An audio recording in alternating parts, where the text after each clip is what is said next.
Hello, my name is Debbie Jacobs, and tonight I wanted to do a video, a live, about how depression, anxiety, and bipolar could be avoided in kids.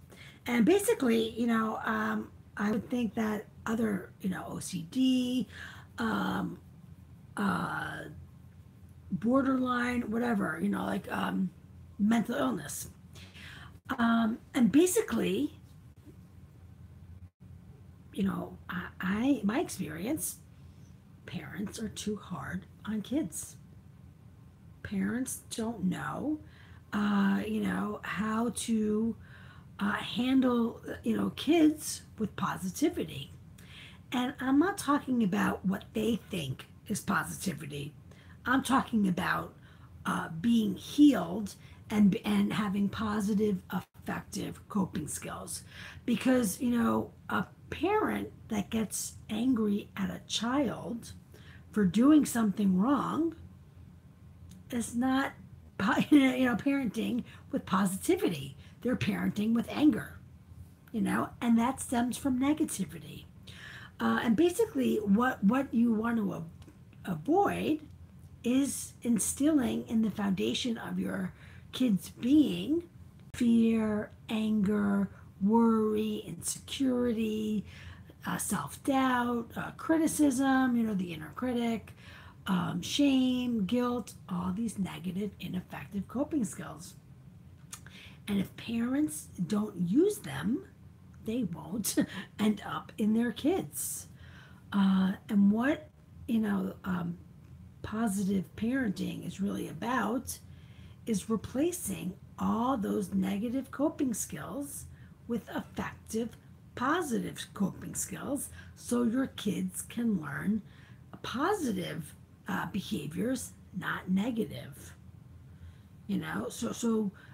Positive behaviors are their coping skills, not negative. So, a child can get angry, a child can have fear. That's authentic and that's natural. But they're not projecting anger onto situations. So, if somebody says something that they don't like, they don't get angry about it because people have a right to say whatever they want. They have a right for their opinion, and if it doesn't agree with you, then just, you don't have to get angry about it. Just to disagree. It's different. It's a different approach to parenting, because parents is like this. It gets passed down. Kids learn how to be parents from when they were kids. But kids are ending up with negative thoughts, low self-esteem, and negative, ineffective coping skills, and hurt. You know, and lifelong trauma, and operating in ways that don't serve them, and a ton of issues, abandonment issues, trust issues, I meant to say inferiority complex, worthless, all this stuff. It's really not, parenting that's going on. And it's not from the parents, it's from the parenting system. And people are ending up with depression, anxiety, bipolar, mental illness. And they're ending up create parents have to do is really start addressing the negativity and hurt in childhood and look to avoid it. Don't punish your kids. Don't hurt them. Don't put them down. Don't call them a brat. Don't call them a pain in the ass. Don't call them stupid. Don't call them any. You make positive change so they don't end up hurt. That is so much worse for kids.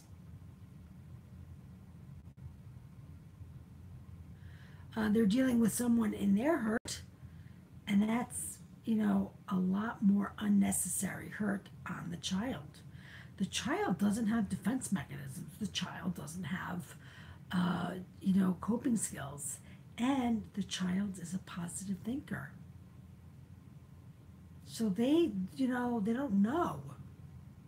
They have to learn. And what I also think is that kids are being dragged through the education process, through the learning process. Are kids, learning at their pace? Or are they expected to, keep up with parents' pace? That's not an effective way to learn. I mean, I see like kids that are, like are just that they're. I see from homework, that they're expected to know things that they don't know. I don't know. I see like a lot of, you know, things that are not good. Like, I mean, parenting needs to be revamped.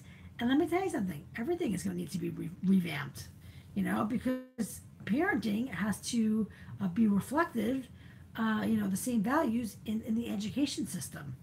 So if parents are now getting rid of punishment for doing something wrong, so do schools, and if parents want to raise positive thinkers, they have to really, be aware of all the influences, because there's a lot of negative influences in movies, in video games, in shows, I mean, things that may not seem too violent to a negative thinker is too violent for a positive thinker, because you're not, because you don't want, because you are with something being too violent for a negative thinker, you're creating a negative mind. But with a positive mind, you don't want to create a negative mind. So something that's too violent is too much negativity, and it's interesting that there's it's going to be like a ripple effect. But if we want to live in a positive world, we have to start making positive change for real, and that, I mean, it definitely starts with our people, and then it permeates through the rest of society, seeing it in TV and in magazines, just a more positive perspective. There's a lot of negativity in this world. I don't know if we can change it to positivity, but it's worth a try. And I don't want to live in a negative, leave it for our children. So we have to start making positive change. And you know what would be a great start? to, to avoid mental illness in kids. Give them a happy childhood. And let me tell you something. I did a lot of research on mental illness and everything. I've been doing this for 8 years, but I can't say that I know everything. I don't, and I don't know who's going to be able to heal themselves. It depends on them and their pain. I was able to heal myself, um, but what I'm saying is this could be a great way. Have people go through the healing process, and who's ever left has mental illness, but not everybody has mental illness, especially if it stems from abuse. So you got to take abuse out of childhood for real. No abuse, no fear, no anger, no hurt. Kids have freedom and happiness, and they live their whole life with freedom and happiness, and not on the path to negative thoughts and mental illness.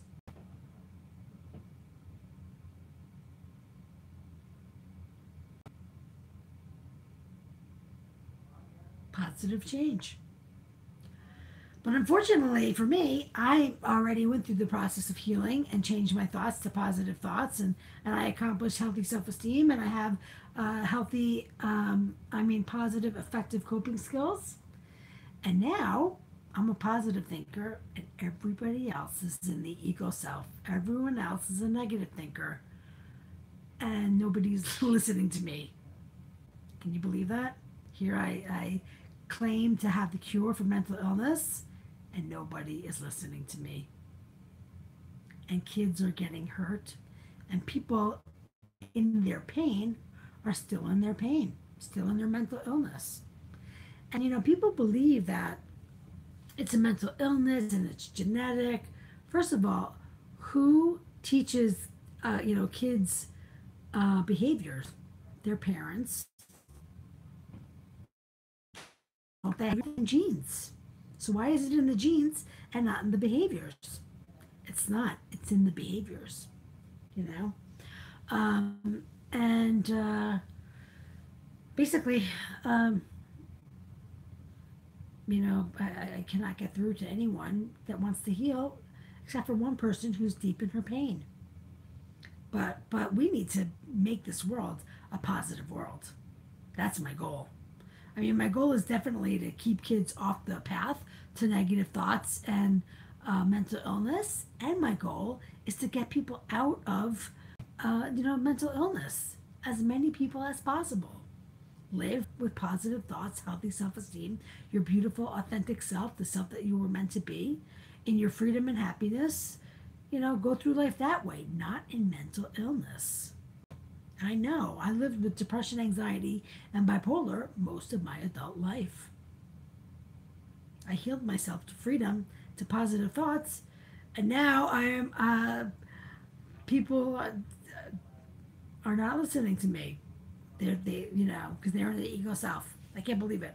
But anyway, all right. My name is Debbie Jacobs, and I just wanted to do this video, put this information out there. Please, if you have children, be very careful with them. Be very careful. They are your precious cargo.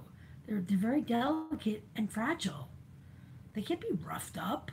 They can't be, made to feel bad about themselves. They have to be, treated with kitten gloves for 18 years. You want to get a positive thinker and their best self possible? Don't hurt them. Don't hurt their feelings. Don't invalidate them. So, all right, my name is Debbie Jacobs. Thanks. Have a good night.